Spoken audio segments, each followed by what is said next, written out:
আসসালামু আলাইকুম, সবাই কেমন আছেন? আমি সোনিয়া আফরিন চলে এসেছি আজকে ঈদ স্পেশাল ক্ষীর পায়েস নিয়ে।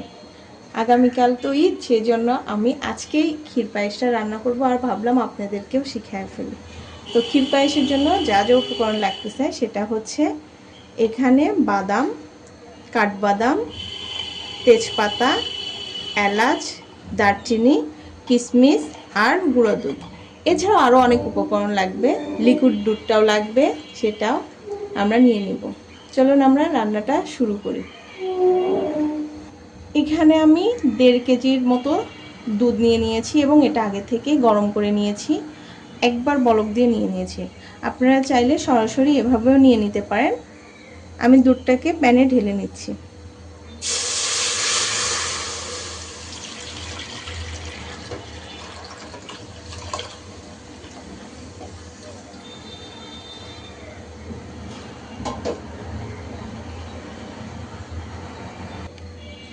দুধটা আমি বেশি গরম করে নিব না, কারণ আমি অলরেডি জাল করে নিয়েছি। যারা কাঁচা দুধ দিয়ে শুরু করবেন তারা দুধটাকে বলক দিয়ে নিয়ে নেবেন। এখন দুধটা আমি গরম হালকা একটু করে নিচ্ছি। এরপর আমি দিয়ে দিব তেজপাতা। আমি পরিমাণ মতো তেজপাতাটা আপনাদেরকে দেখিয়ে দিয়েছিলাম, সেটা দিয়ে দিব। দিয়ে দেব দারচিনি আর 3টে এলাচ। এলাচগুলোর মুখটা আমি একটু খুলে দিব, যেন স্মেলটা খুব ভালোভাবে পায়েসের মধ্যে চলে আসে।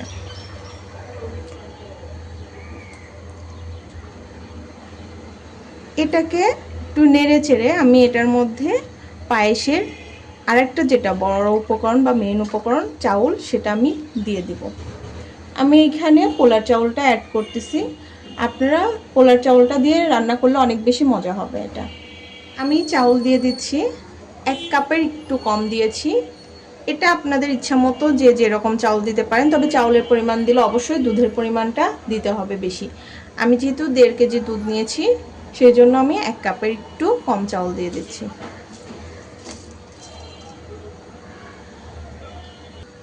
আমি চালটা ফোটানোর জন্য এখানে লবণ অ্যাড করে দিচ্ছি।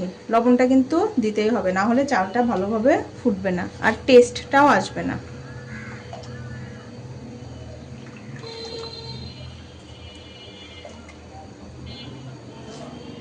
আমি কিন্তু দুধটা গরম করার সময় কোনো পানি অ্যাড করিনি, এখনও করছি না।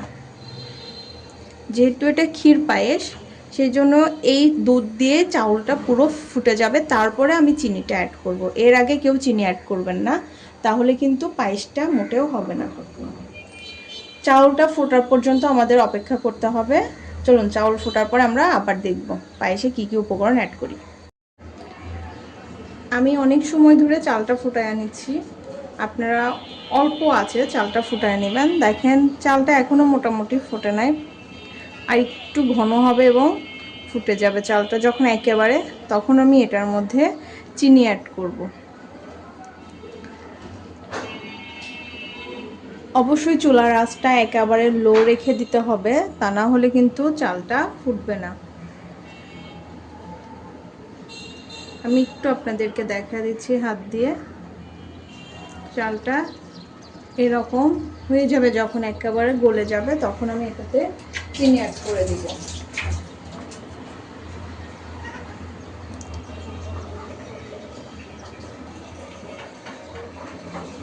ঈদের মধ্যে আমার হাতের পায়েসটা সবাই অনেক বেশি পছন্দ করে।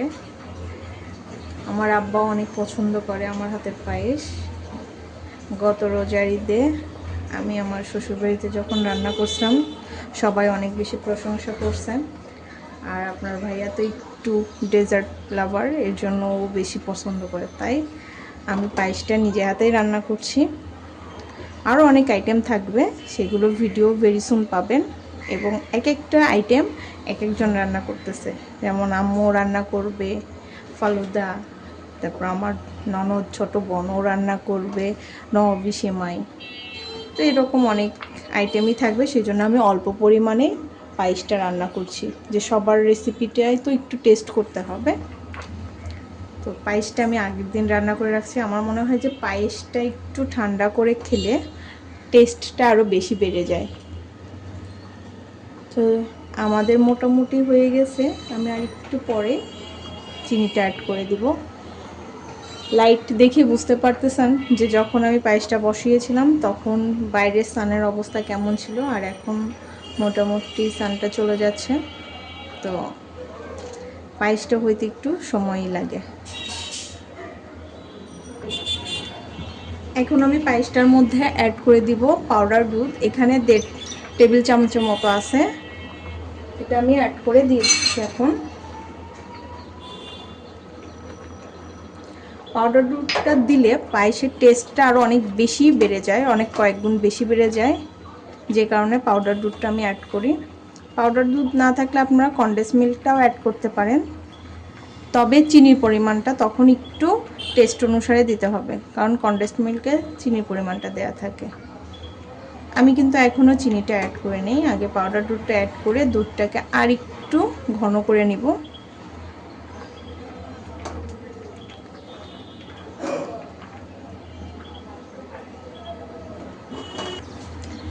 এখন আমি অ্যাড করে দিব চিনি।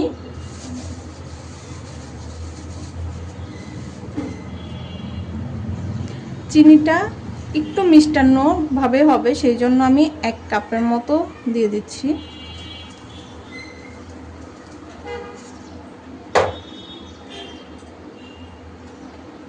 দেখেন আমার পায়েসটার কিন্তু চালটা ফুটে গেছিল টোটালি, তারপর আমি চিনিটা অ্যাড করতেছি। আমি আবারও বলছি, এই ক্ষীর পায়েসটা যখন পায়েসটা অর্থাৎ চাউলটা ভাতটা একেবারে ফুটে যাবে তখন আপনারা চিনিটা অ্যাড করবেন, না হলে কিন্তু চাল চাল থাকবে, তখন খেতে টোটালি মজা লাগবে না।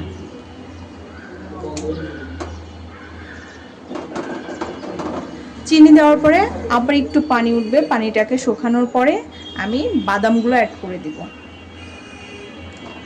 আমি পুরো প্রসেসিংটাই করেছি পায়েসের একেবারে লো আছে, কারণ পায়েস রান্নাটা লো আছে রান্না করলে অনেক বেশি টেস্টি হয়, কারণ চালটা এবং দুধটা খুব সুন্দরভাবে মিহি হয়ে যায়।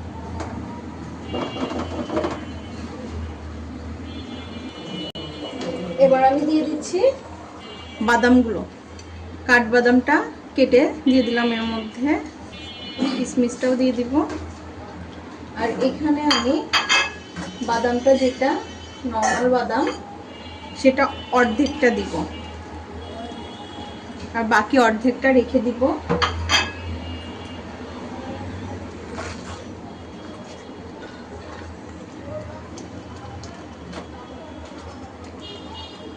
দেখেন পায়েসটা আঠালো আঠালো টাইপসের হয়ে গেছে, তার মানে পায়েসটা আমার এখন হয়ে গেছে।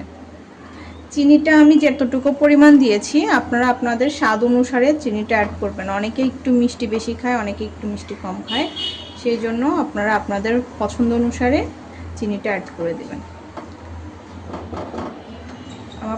এখন এই পর্যায়ে আমি চুলার আঁচটা একটু বাড়াইয়া দিব মিক্স করার জন্য সব কিছু, এবং অনবরত নাড়তে থাকবো যেন নিচে লেগে না যায়, কারণ এই সময় কিন্তু পায়েসটা নিচে লেগে যাওয়ার সম্ভাবনা বেশি থাকে।